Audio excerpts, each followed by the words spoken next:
Fala galera, aqui é Guilherme Massa, cofundador e CMO da Liga Ventures. Estamos aqui em mais um episódio do LigaCast, o seu podcast para falar como inovação tem virado resultado real nas empresas e na sociedade. Hoje mais um episódio muito especial, que a gente vai falar do mercado de agronegócio, de tecnologia, enfim, vai falar de uma gigante multinacional, junto com o meu convidado aqui, que é o Marcelo Tonhazolo. Muito obrigado aqui por aceitar o nosso convite. Bem-vindo ao LigaCast. Obrigado, Guilherme. Eu que agradeço o convite. Um prazer estar aqui com vocês. Se apresenta um pouco para a audiência, o que é o teu papel hoje na Bayer, a tua trajetória? Claro. Hoje eu sou diretor de transformação digital e IT na Bayer América Latina para Crop Science, né, para agricultura. O papel, então, é ajudar as demais áreas, né, na transformação digital, trazer inovação, além de, claro, cuidar de todo o tema de IT para a Bayer. É a minha posição hoje, né? A Bayer está passando por uma grande transformação, um monte de coisas acontecendo, né? Você tem que me perguntar de novo daqui a um mês. Muito legal. Aliás, vamos pegar um pouco. Eu peguei no teu perfil, como que um matemático vai para a área de TI e sai de uma área de consultoria, bancos e vai parar no mercado de agro? É interessante, viu, Guilherme? Porque antes de... Hoje a Bayer comprou a Monsanto, né? Perfeito. Há alguns anos. Então eu me juntei, na verdade, à Monsanto há 12 anos. E eu estava, na verdade, trabalhando no Rio de Janeiro, né? E a decisão de vir para São Paulo foi pessoal, né? Então eu estava trabalhando no Rio de Janeiro, a minha família estava em São Paulo, então ainda que profissionalmente eu tivesse bem, pessoalmente era um negócio meio pesado. Então aí um headhunter me encontrou, vim conhecer a Monsanto, de verdade o critério era em São Paulo, perfeitamente, estou muito interessado. E eu não conhecia nada de agricultura, né? Eu sou de uma cidade pequena, sou de São Caetano, não existe agricultura ali, né? E me apaixonei. Realmente é um tema fantástico. Você se sente fazendo parte de um motor, talvez, do Brasil, né? Sim. Então, essa foi a história. Então, estou muito contente de ter tomado essa decisão. E conta pra gente, quando a gente fala, tô numa área de tecnologia, no negócio agro, para as pessoas pode soar meio, mas o que faz um diretor de tecnologia no setor agro? Traduz pra gente qual que é um pouco do teu papel na parte de TI, e que já é um papel que tem sido muito transformado, e na parte de transformação digital. Talvez eu começaria falando do nosso cliente, né? Perfeito. Talvez alguém que está ouvindo aqui o seu podcast não tenha vivência em agricultura, imagina que se for para o campo, né, vai encontrar o Chico Bento e a Rosinha. Uhum. Né? E isso não podia ser mais longe da verdade, né? Se você for, por exemplo, no Cerrado brasileiro, você tem indústrias, agroindústrias, profissionais treinados que fizeram MBA fora. Né? Então, assim, não é nada diferente de qualquer outra indústria. É muito profissional e muito tecnológico. Então, na verdade, a gente só está nesse ecossistema que é de grande tecnologia. Se você for numa feira agrícola hoje, tem várias delas, a última que eu fui foi a Copavel, você tem um pedaço da feira que é só tecnologia. É só drone, software, data science, assim, a tecnologia está totalmente... Aliás, drone no Brasil, a indústria que mais usa é a indústria agrícola. Que demais. E o teu papel acaba sendo levar essas tecnologias para o produtor na ponta, ou ainda tem muito, dado que a Bayer é reconhecida como o começo da cadeia no sentido de P&D de sementes e de defensivos, enfim, como que o teu papel acaba sendo mais aqui de ajudar nas pesquisas ou depois de sistemas na ponta? É o todo, na verdade, né? Então, assim, como você bem colocou, né? Existe toda a área de pesquisa e desenvolvimento, então criar novos produtos de proteção de cultivos, criar novas sementes, tecnologia de sementes. E isso, obviamente, tem um grande conjunto de sistemas envolvido, muitos deles desenvolvidos dentro de casa, né? Uhum. Vamos dizer assim, a parte mais do core da empresa, né? Uma empresa de inovação. Depois disso tem aí a parte mais tradicional, de geração de demanda, de venda, de logística. Aí é como qualquer outra indústria. E a gente tem tanto clientes que compram diretamente da gente, esses grandes agricultores, quanto clientes que compram na rede de distribuição. Então, o nosso papel está em fazer todas essas conexões, né? Desde o ERP até o software que vai lá na ponta, muito próximo do cliente. A gente também tem produtos que são usados diretamente pelo agricultor na propriedade dele. Eu não sei se falar marcas aqui é ok. Tudo bem, pode tá bom. citar. Tem um produto da Bayer chamado Field View. E é um produto que o agricultor usa na propriedade, instala nas suas colheitadeiras, nas suas plantadeiras, pega a informação online, toma decisões com isso. Então a gente está na cadeia toda. Né? Que maneiro. Nessa hora, você comentou até que talvez para muita gente seja surpreendente, né? Não é o Chico Bento é a Rosinha, na verdade é um profissional já com muita capacitação e com muita tecnologia.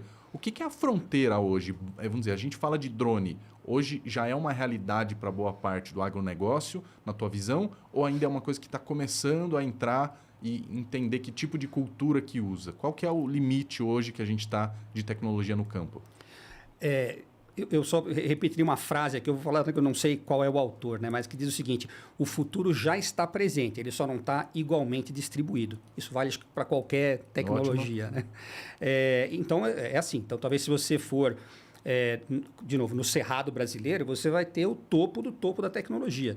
Então, por exemplo, drone para fazer spray, né, para colocar produtos de proteção de cultivo, é uma coisa absolutamente já realidade, né? Tá em produção, né? E você vê, inclusive, a estabilidade de um drone é um negócio fantástico. Se você olhar numa feira dessas, é um negócio muito bacana. Então, você está eventualmente substituindo um trator, né, muito caro por um equipamento muito mais barato, eficiente, etc. E a adoção vai variando. Lógico, se você for para o sul, você tem mais essa agricultura familiar, mais cooperativas, mas mesmo nessas, né, quer dizer, a cooperativa faz esse papel de trazer a tecnologia de ponta. Então, a adoção é bastante grande. Tem bastante... Você vai ver em praticamente qualquer região do Brasil esse tipo de tecnologia. Alguns com mais adoção, outros com menos. E daí a gente está falando principalmente da automação. Tem outros campos em que usam tecnologia? Você falou de empresas entregando software, entregando mais inteligência de data analytics. Como que é isso na prática? Assim, o produtor vai lá e tem um monitor no meio da fazenda? Com frequência.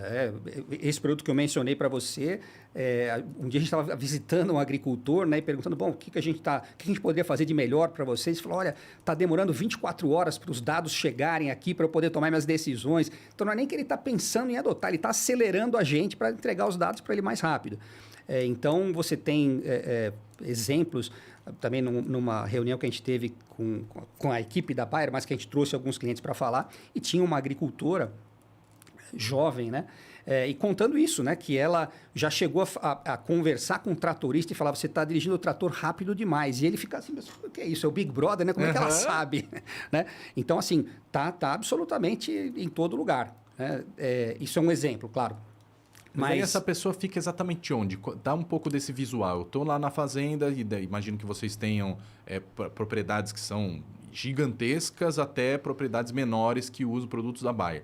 A pessoa fica, vamos dizer, na casa ali, fica num escritório, ela fica no meio da plantação. Como que é essa dinâmica? Nesse exemplo específico que eu te dei, a gente instala um hardwarezinho no trator, né? Como se fosse num carro de passeio, tem lá, se você quiser colocar um engate, tem um lugar ali para você colocar, tem um hardware ali para você conectar, né? Uma entrada de hardware. Então, tem um hardwarezinho instalado no trator, extraindo dados. Conectividade ainda é um desafio, mas está sendo vencido pouco a pouco. Você vai ver muitos agricultores usando Starlink ou soluções desse tipo. E na ponta de quem está recebendo a informação, literalmente, ela pode estar em qualquer lugar do mundo. Né? Pode estar na sede da fazenda, como pode estar aqui em São Paulo, na Vila Mariana. Né? Essa parte é fácil. E a parte que é difícil hoje? O que a gente ainda precisa... Você falou conectividade é uma delas. Que outras coisas que a gente ainda vai ver acontecer, já que você falou que a tecnologia está disponível, mas ela não está talvez tão distribuída, acessível. O que são as limitantes hoje para mais adoção? Olha, um exemplo é comércio eletrônico, né? Quer dizer, você tem várias soluções, né? Mas eu acho que não tem ainda uma solução consolidada. Você não tem, assim, a Amazon do agronegócio ou o Mercado Livre do agronegócio, aquele one-stop shopping que resolve-se tudo digital. Ainda existe muita diferença entre como as indústrias funcionam, os fornecedores funcionam, o agricultor nem sempre é tão familiarizado, a transação não é tão simples, evidentemente, quanto uma transação de pessoa física, que você vai comprar uma caneta, né? Então tem mais complexidade, é uma indústria mais regulada, né? Quer dizer, você não pode comprar um produto, por exemplo, de proteção de cultivo e usar em qualquer lugar, né? Existe ali uma bula, então, assim, é uma venda mais complicada. Então, acho que a nossa indústria ainda tem que melhorar nesse sentido, de ter um comércio eletrônico liso, né? Fácil, sem atrito. Isso é uma coisa que o produtor demanda do mercado? Assim, eu queria ter uma experiência um pouco mais consolidada em um único lugar? Ou é o tipo de coisa que você fala, não, isso aqui é igual ao pequeno varejo, vai ter em todo canto e daí vai ser... Naturalmente, vou ter que me acostumar com experiências diferentes. Eu acho que é uma demanda, sim, né? Por quê? de novo, o negócio agrícola está mais sofisticado. Então, o cliente tem lá o seu ERP, ele tem seu software de vendas, ele tem o seu data science de alguma forma. Então, o que ele quer é ter dados consolidados, disponíveis, compatíveis entre um fornecedor e outro. Então, existe essa demanda. Além de que, naturalmente, todo agricultor é também um cliente B2C. Ele também faz a sua compra na internet, a sua passagem aérea, o seu produto, etc. Então, ele quer ter esse tipo de facilidade, né? da interface. Perfeito. Ele se acostuma com uma experiência pessoa física que já está mais fluida e daí na hora que olha para o trabalho dele, ele fala, eu quero aquela experiência lá, né? É isso. Queria ouvir um pouco do Marcelo, porque no fim você falou, cara, tem desde o trabalho do P&D, aí depois tem essa parte de maquinário, de automação de tratores, enfim, e depois até na parte de software. Cara, é um universo muito grande para se manter atualizado e um diretor de tecnologia hoje acaba sendo demandado para, vamos dizer, manter os sistemas estáveis, construir inovação e ainda trazer novidade. Como é que faz isso tudo para se manter atualizado? Não é fácil mesmo, você tem razão. Acho que a gente tem... A primeira coisa é estar aberto a aprender, né? Se você achar que você já sabe tudo, você já perdeu o jogo na partida. Então, é uma constante, né? Então, vocês, por exemplo, ajudam a gente a encontrar startups que façam sentido para a nossa indústria. Né? Vocês organizam, deve ser algo conhecido aqui para o teu ouvinte, esses momentos de fazer pitch, de conhecer, né, outras tecnologias e startups. A gente não tem nenhuma paixão por desenvolver as coisas em casa. Pelo contrário, tem uma ou duas situações recentes em que a gente poderia ter desenvolvido algo em casa e, no entanto, estamos usando startups que fazem, por exemplo, negociação de grãos futuros. Né? É o tipo da coisa que você poderia começar a fazer dentro de casa. É mais fácil pegar alguém que já está fazendo isso, que demonstra potencial, né? Empresas que vão estar no mercado, que a gente acredita vão estar no mercado daqui para frente, e adotar uma delas. E no mais, acho que buscar, né, informação, participar de uma conferência aqui, de um contato com um concorrente ou um colega, enfim, e ir aprendendo, faz parte do jogo. Você acha que alguma coisa da tua trajetória anterior com banco, com consultoria, enfim, te ajuda nesse olhar para o agro hoje? Tem alguma lição que você carrega e que você fala, olha, consigo ver alguns paralelos e de alguma maneira o agro pode evoluir a partir dessa conclusão? Com certeza, com certeza. Então, por exemplo, na minha vida pregressa de consultoria, eu acho que o principal aprendizado é não ficar preso a qual é o seu job description, qual é a sua tarefa. Eu estudei em tal lugar, fiz uma... Assim, o que tem para ser feito hoje? E é isso que a gente vai fazer da melhor forma possível.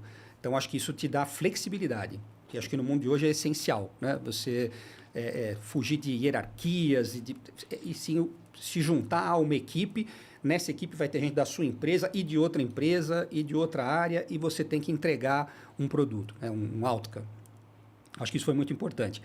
Da indústria financeira, eu acho que o que eu trouxe comigo é a necessidade de automação extrema. Né? Numa instituição financeira que tem milhões de clientes, não existe opção de ter tarefas manuais. Uma vez que o cliente apertou o botão no app, tudo mais tem que acontecer sem a presença de um ser humano, senão não seria viável.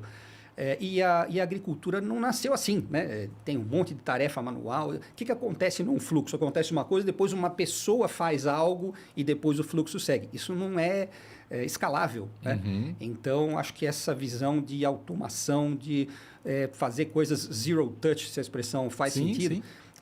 Acho que é um aprendizado importante também. E o que tanto te apaixonou? Você comentou, cara, gostei muito de ir para o agro, você já está há alguns anos nessa indústria.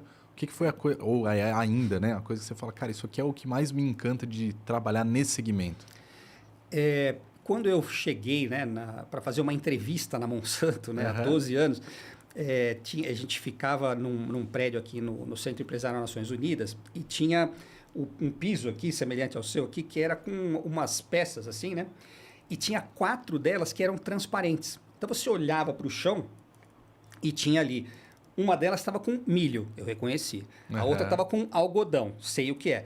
A outra, eu olhei e falei, acho que isso aqui é soja. Né? Porque você come no restaurante japonês, eu falei, acho que isso aqui é soja. E tinha uma quarta coisa que eu falei, meu Deus do céu, eu não tenho a menor ideia do que é isso. Se o cara me pergunta na entrevista, tem 4 produtos, eu não sei 25% deles. Né? Era sorgo, uma coisa que eu nem sabia que existia. Né? Então, assim, eu cheguei com um alienígena, não tinha ideia do que era, né? Exceto por informações, né, que a gente tem como indivíduos. Eu acho que você se sente fazendo parte como eu disse, do motor, sei lá, do PIB brasileiro, né? Você vai visitar um agricultor e você vê na época da colheita, é um negócio super bonito de ver. Então, acho que assim, para mim, pessoalmente, foi se sentir parte disso, né? Eu faço um pedacinho dessa cadeia aqui, né? Eu faço parte desse negócio. E a gente tem na Bayer o nosso moto, vamos dizer assim, né? Saúde para todos e fome para ninguém. E eu acho que qualquer um de nós, se você perguntar para qualquer funcionário da Bayer de Crop Science, se sente parte desse fome para ninguém. A gente ajuda a produzir comida para o mundo, né? Eu acho que isso é muito tangível. Né? Eu gosto muito dessa parte, eu acho que é muito importante. E, de alguma maneira, é quase uma antítese da tua experiência anterior, né? Quando fala de consultorias, a gente acaba falando em reuniões, planilhas, enfim, e mundo de banco também é serviço, né? Então, você vê as pessoas, mas não necessariamente vê o bem que ela compra, as interações. Você não vê o produto, né, do que você está entregando. E na agricultura isso é super físico, material, né? Você vê.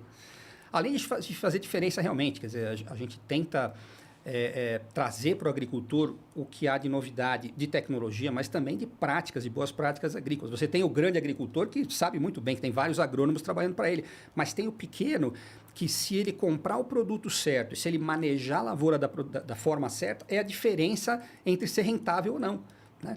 E assim, eu faço um pedacinho pequenininho dessa cadeia e me sinto orgulhoso por isso. Que demais, né? Bacana de ouvir a experiência de que, no fim, do lado de alguém que está vindo do mundo da tecnologia, né? Conseguir, digamos, se apaixonar por essa questão de, cara, estamos, no fim, por um propósito maior de encerrar a fome.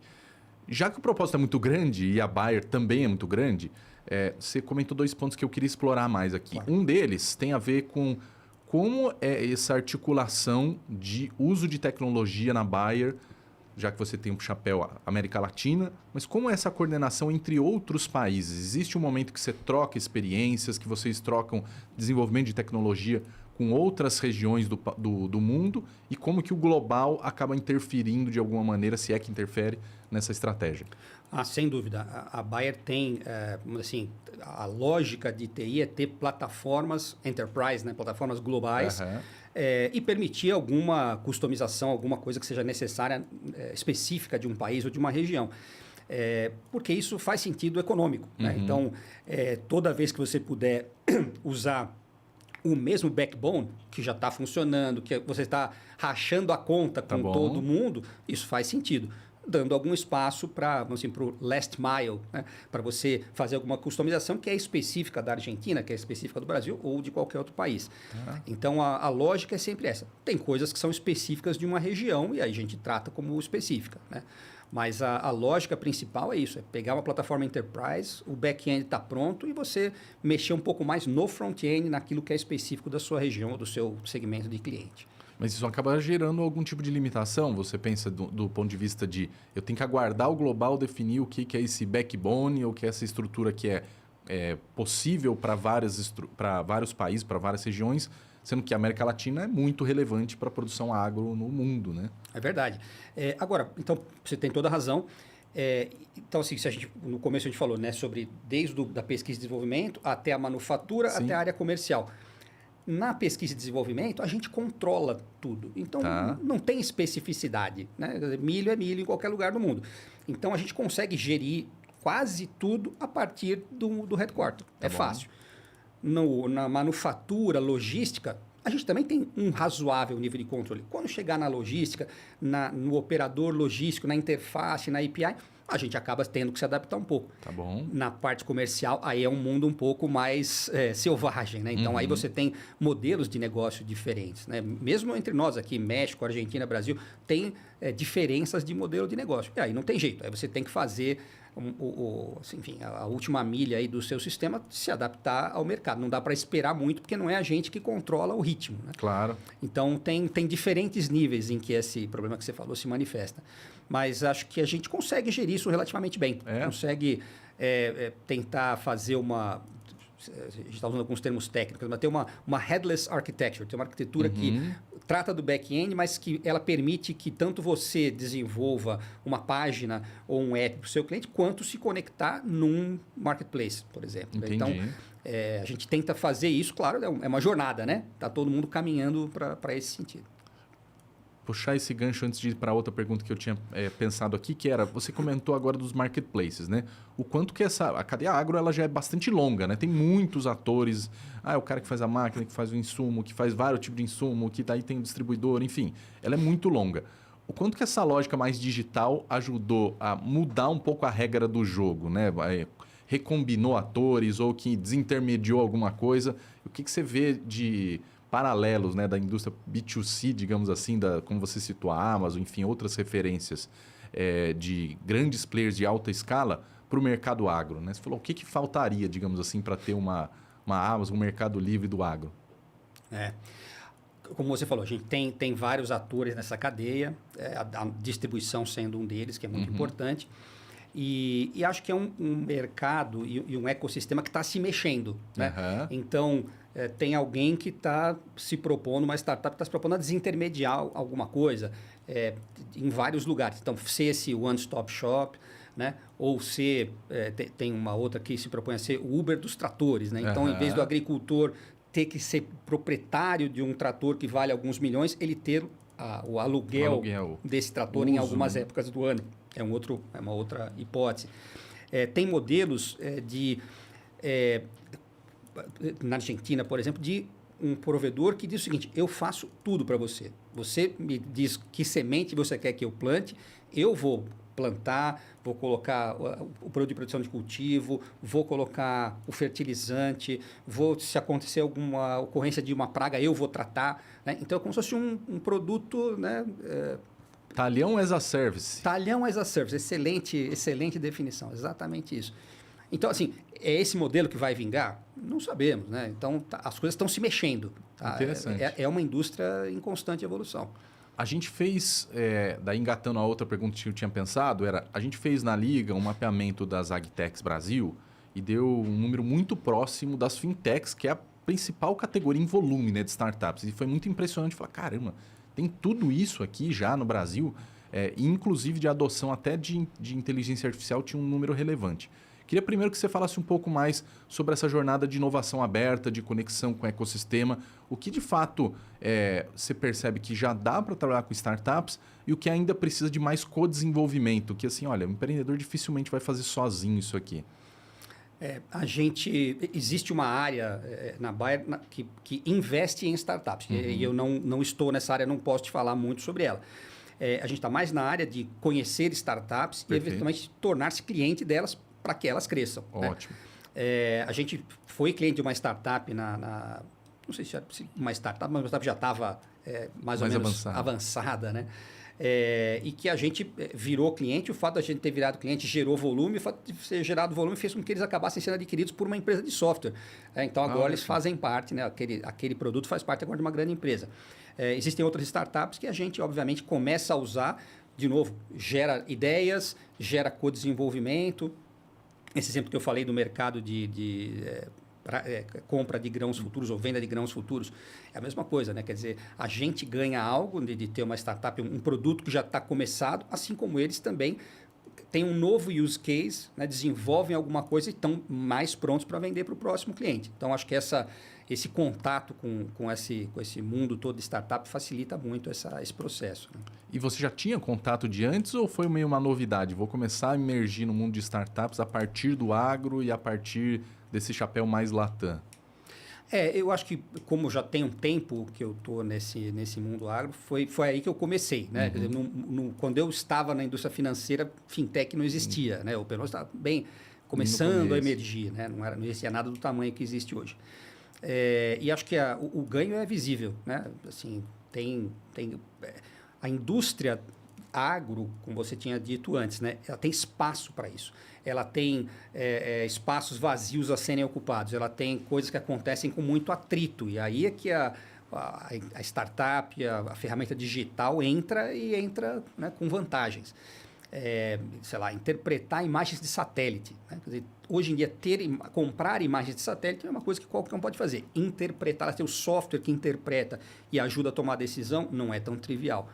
Aí é um exemplo em que tem um espaço para ser ocupado. Né? Assim como aquele dos drones, assim como o talhão as a service. Aí tem muito espaço em que a gente não está claro qual vai ser o modelo vencedor. A própria questão do one-stop shop. é esse que vai ser o modelo, não vai? Né? Algum dos marketplaces que existem hoje vai ocupar esse espaço do agro. A própria Bayer tem participação num marketplace chamado Orbia. Ah, sim. Que é bem relevante, inclusive, aqui na região. Que é bem relevante, sem dúvida. Sem dúvida.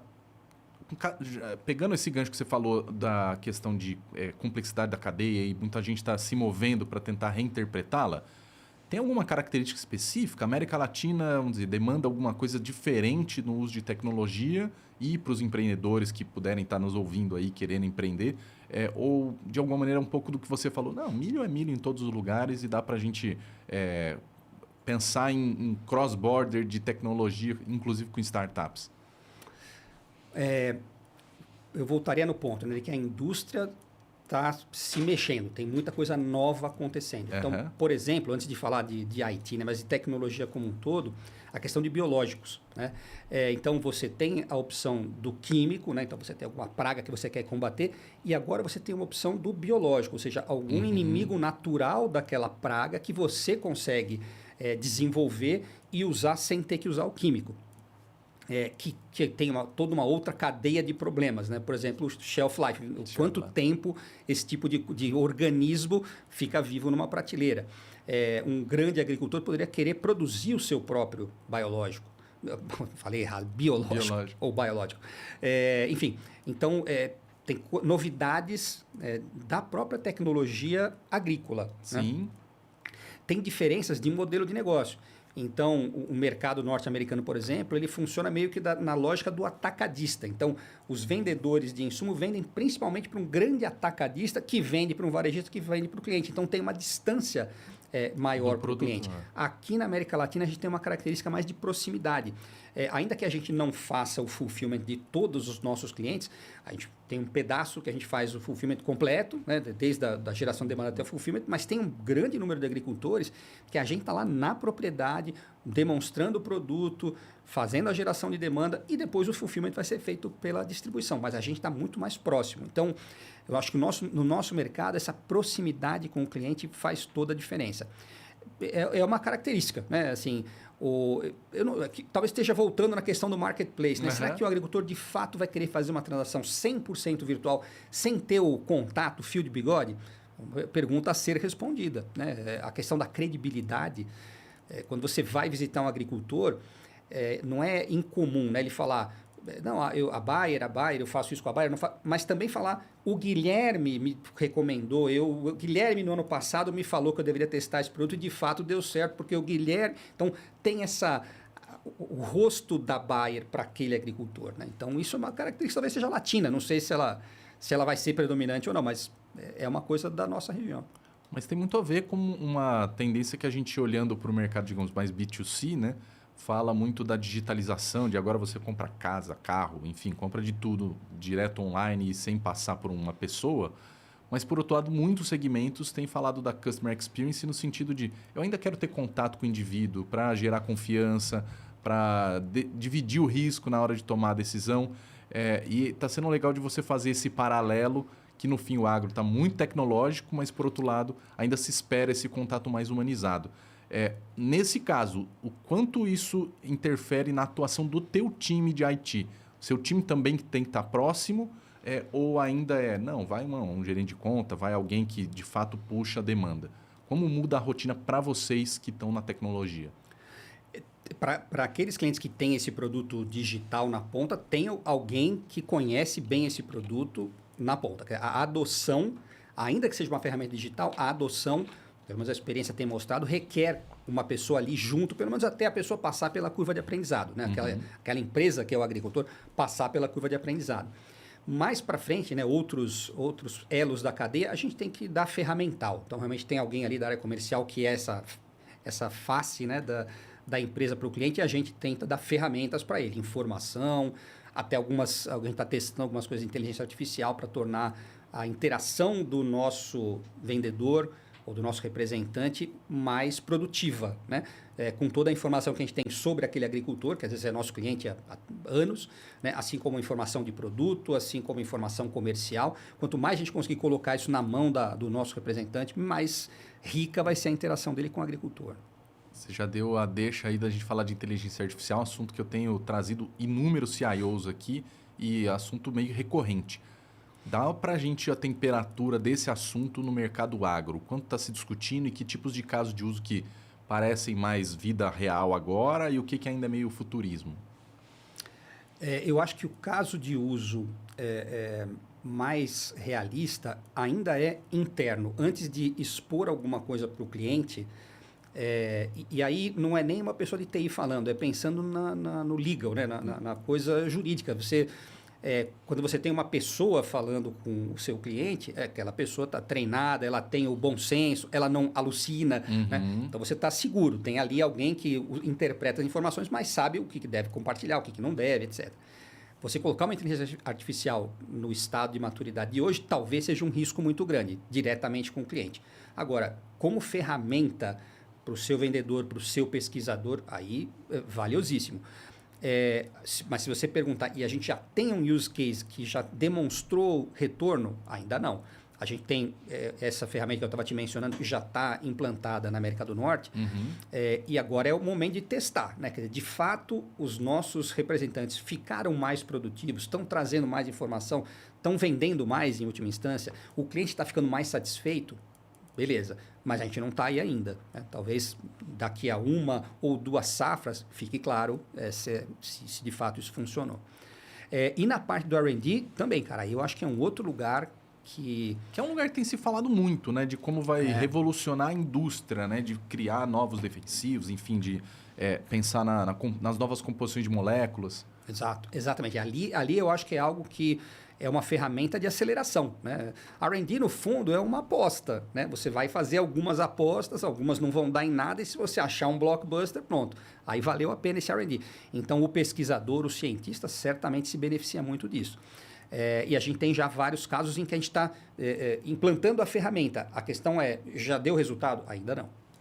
No caso da aplicação na Bayer, puxando o contexto de vocês, a gente vê várias empresas falando do uso da AI, mas que o passo inicial é a organização de dados ainda, é um data lake, enfim. Destravar a questão que viabiliza o uso da IA depois. Que estágio de maturidade está para a transformação digital hoje para vocês e para essa construção de infraestrutura tecnológica? A gente está vivendo exatamente esse momento, né? de juntar o trabalho da área de Decision Science, vamos dizer, que conhece melhor AI e Generative AI, com o pessoal de dados, de engenharia de dados, para conectar essas duas coisas. Porque você tem toda a razão. Porque usar o motor da OpenAI ou da Google, esse motor está pronto, ele tem os dados que tem. Né? Agora, você colocar o seu contexto vai depender dos dados que hoje são consumidos eventualmente por um ser humano, poderem ser consumidos por uma API ou por um sistema RAG, alguma coisa assim, colado numa inteligência artificial. Então, acho que tem um caminho longo por aí, não é trivial. Entre a adoção e algo que realmente moveu a agulha, né, gerou resultado, ainda tem um tempo para acontecer. E a gente tem, de novo, aspectos legais, sempre vai existir um risco. Né? Alguém falando de linguagem natural sempre vai ser algo que enfim, gera um compromisso, e é bom você ter certeza que você está gerando o compromisso correto. E o ponto de vista de custo, né? Acho que a maioria de nós não chegou lá ainda, mas eu vi uma apresentação de uma empresa de consultoria muito grande que montou, quer dizer, que faz pesquisas de mercado, pesquisas de setor, tem uma vastidão de informações que está em PDF, que está em PowerPoint, que está... Né?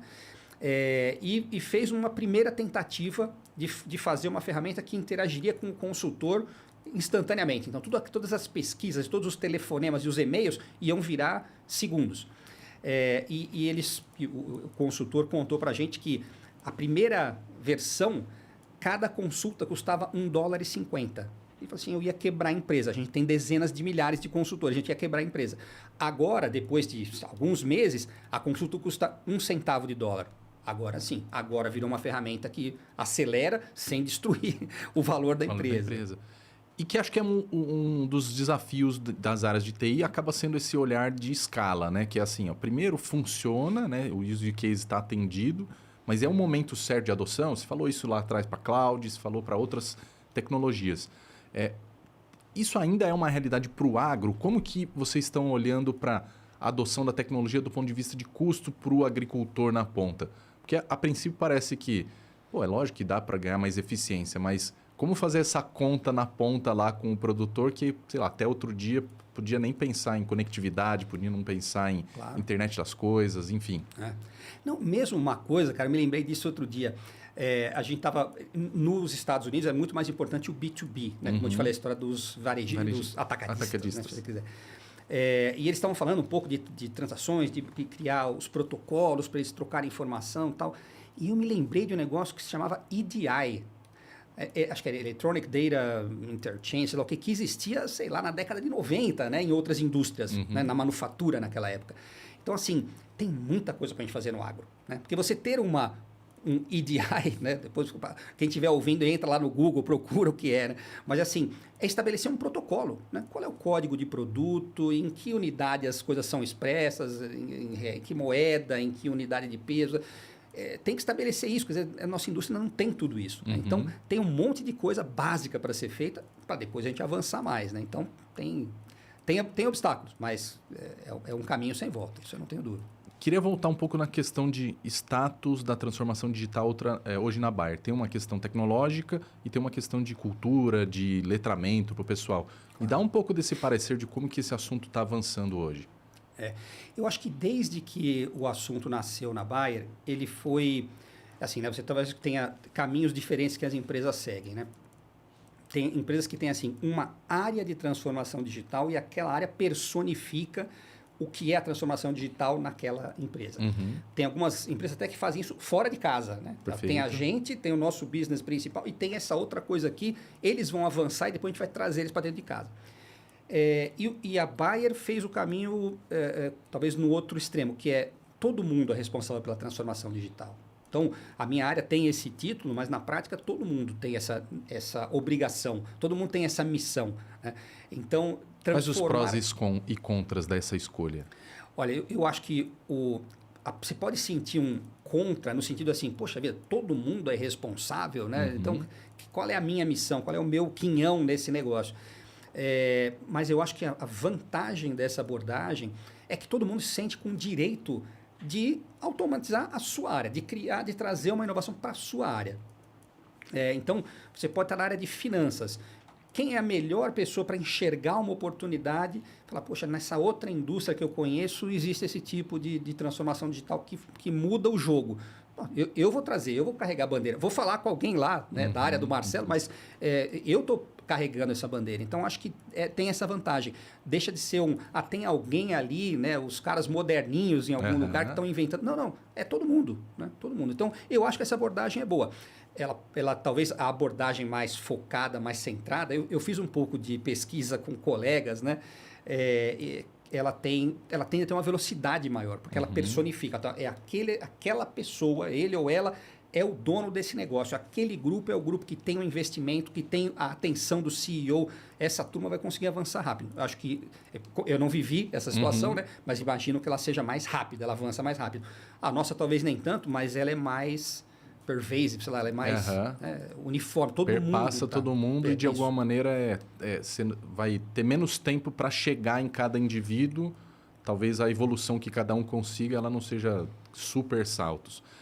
E do ponto de vista de cultura, porque daí uma coisa é a gente falar isso talvez para uma empresa, sei lá, 50 anos, um líder de mercado, ou para mercados que naturalmente já são mais, sei lá, digitais por natureza. Agora, falar do mercado agro, uma empresa centenária, quase bicentenária, e de escala global, como que se dá essa questão de adoção e da maturidade das pessoas de falar, pô, tudo bem, realmente temos que fazer a transformação digital? Eu te falei no começo, né? A Bayer está passando por uma grande transformação, né? A gente tem um CEO novo, trouxe várias coisas inovadoras e acho que uma delas é cortar o número de camadas que existem entre a necessidade e quem vai atender aquela necessidade. Isso é parte fundamental do modelo. Ou seja, traduzindo talvez em termos de TI, né? É o desenvolvedor muito mais perto do usuário. Né? Vamos montar aqui um squad, uma equipe que não tem nada a ver com quem reporta para quem, tem a ver com uma missão, é um item da missão da empresa. Esse grupo pequeno, idealmente, de 8, 10, 12 pessoas, ele tem um item da missão para resolver e ele tem os meios e ele vai avançar e vai resolver. Tira o garçom do meio e põe o chefe para falar direto com quem faz o pedido. É isso. Acho que isso é algo que pode fazer muita diferença. E hoje, que estágio está nesse nível de transformação? Eu sei que tem rolado muita coisa. O que você pode compartilhar para a gente de o que já mudou, o que já era feito em TI, mas agora é mais universal, digamos assim, mais transversal, né, para a empresa, e até o que você espera que aconteça até o final do ano? Acho que assim, tem velocidades diferentes. Pela natureza dessa transformação, a gente começou pelas áreas comerciais. Né? Então, as áreas que estão customer facing começaram antes, recém-implementaram, TI está no caminho. Então, vai ser nos próximos meses. Então, é futurismo aqui, eu não consigo ainda dizer. Mas a lógica é essa. Né? O cliente está no centro, as equipes são pequenas, elas têm uma característica de serem, a gente chama de design build teams. Então, a própria equipe tem a ideia, entende qual é a oportunidade ou o problema, tem os recursos para desenvolver uma solução e implantar a solução. Essa é a lógica. Né? Então, está sendo implementado. Né? Na América Latina, a gente está até avançado. Então, nas áreas comerciais, acabou de ser implantado, TI vem na sequência. Tá? Curioso você falar isso, porque geralmente, pegando de transformação digital, muitas agendas corporativas vão falar de agilidade, né? E geralmente um lugar que talvez já estava fazendo isso antes eram times de tecnologia. Na Bayer, isso ainda não tinha vamos dizer, não tinha squads ou não tinham times de Scrum ou coisas do tipo. E agora que está tendo uma adoção, dependendo do nome ser esse ou não, né? Não, assim, sem dúvida, a adoção de Agile começou há vários anos e começou em tecnologia, sem dúvida nenhuma. Então, a gente tem produtos, vamos dizer assim, plataformas que são full Agile há alguns anos, né? E eu posso dizer que eu comecei nessa jornada aí e ela é super interessante, né? Por exemplo, na hora de conseguir orçamento, explicar Agile para uma pessoa da área financeira que está acostumada com Waterfall não é trivial. E tem outras áreas, por exemplo, a área de RP. Né? Imagina, uma empresa do nosso tamanho tem um RP gigante, né? Sim. E que funciona Waterfall e sempre funcionou Waterfall. Então, ainda que tenha começado em IT, mas agora acho que a coisa está sendo mais puxada pelo próprio negócio. Né?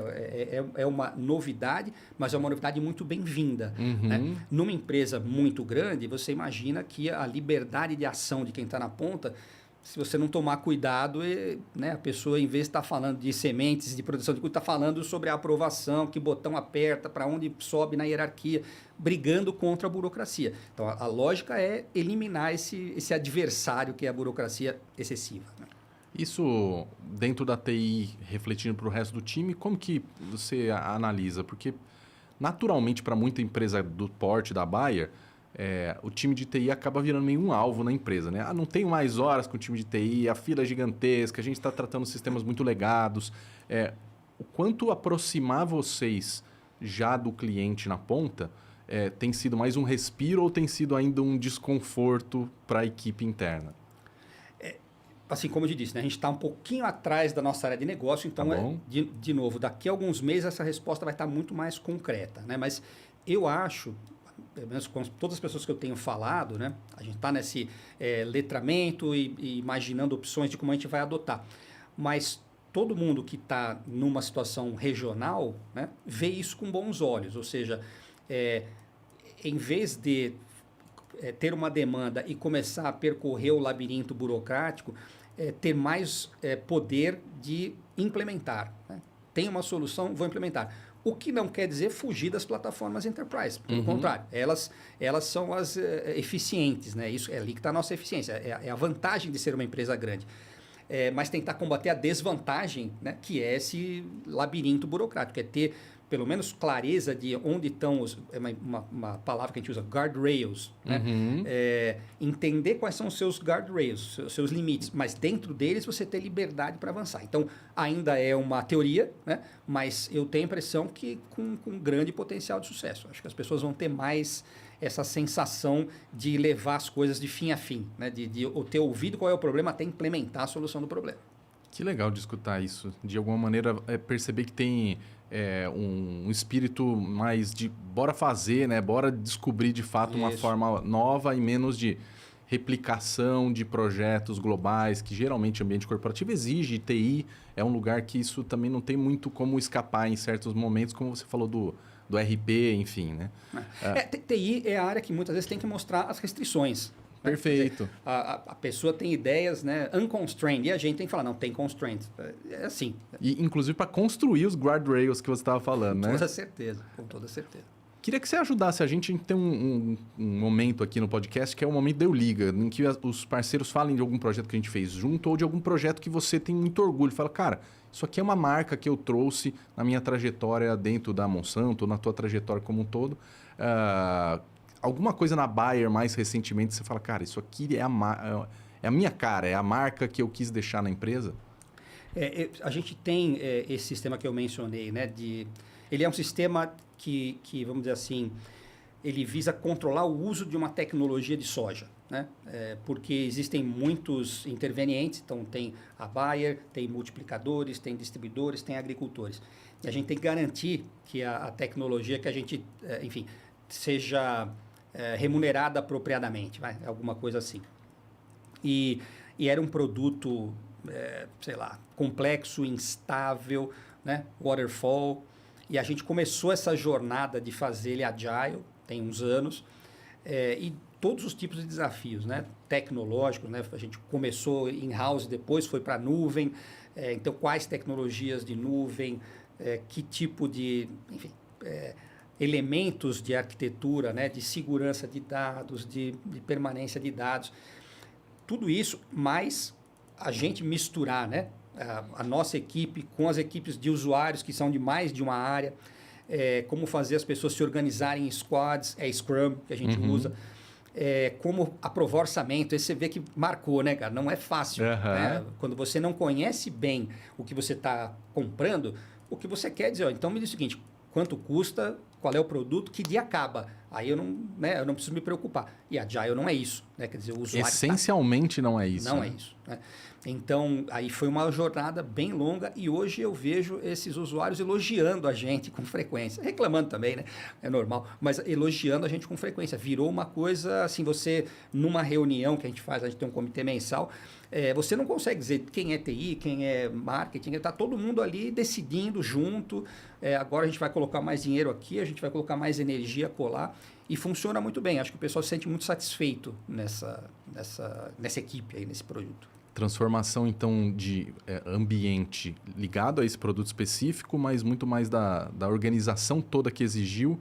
É um marco que você fala assim, isso aqui é a cara do Márcio. Cultura ágil, cara. A gente implantou de verdade cultura ágil num sistema que é core, não é aquele sistema, né, standalone, tal, que não, esse lida com bastante dinheiro todo ano. E que muitas vezes é comum, né? As empresas falam, olha, vamos trabalhar no Agile, mas espera aí, na nave-mãe aqui, deixa do jeitinho que vamos fazer o sistema da biblioteca em Agile, exatamente.